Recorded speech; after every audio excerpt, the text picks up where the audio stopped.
इस सतरिया उस हीर रांझे की 3 जन्मा की दोस्ती पाक मोहब्बत कदे नहीं टूटन हाली। अब उस रांझे के साथ धोखा बना उस हीर के भाई पटमन लाट खेड़ा के बादशाह उस अखन काने के साथ हीर की शादी तय करी। इधर से उस रांझे को पता चला और वह हीर उस रांझे खातर रोज दूध मलाई लेकर आया करे थी। जब वह हीर दूध मलाई लेकर आई और आए पाछे उसने दरवाजा खड़खड़ाया तो आपस में कैसे क्या सवाल जवाब हुए। कवि ने क्या कल्पना दर्शाई, बोल का भाई बोल तो समझा के। हाँ सुबह सुबह बांध हाँ मियाँ रांझे सलाम वालेकुम। तेरी सलाम बहुत घनी ली। ईब नहीं लेगा ना ईब नहीं लूंगा। के बात होगी ना बस तो और किए न दे। अच्छा हाँ मैं नहीं लूंगा ईब। ईब तेरी सलाम लेगा काना। आखन काना हाँ क्यों ऐसा क्या कर दिया उसने, क्यों सलाम मेरी वो लेगा। बस खाने में एक रगबात हुआ अगर तन उसके साथ जाना है वो ही लेगा ईब। ये बोल तो कब मत ना रांझे, हीर रांझे की थी और रह भी गई। ना कदे थी जब कदे थी, लेकिन तू ईब उस बहन चौध खाने की होली। क्या कहना चाह है?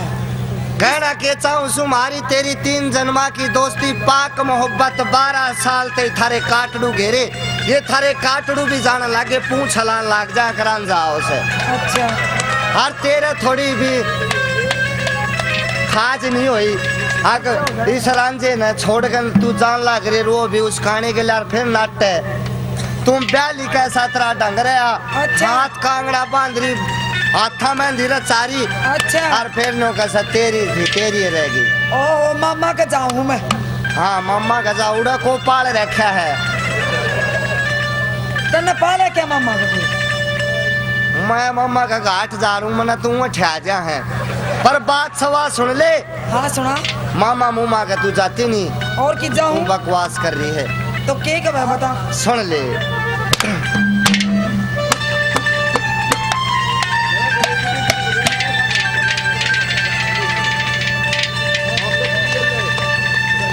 वो कौन खड़क के दरवाजे पे वो मन मारता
ला ला ला ला ला ला ला ला ला ला ला ला ला ला ला ला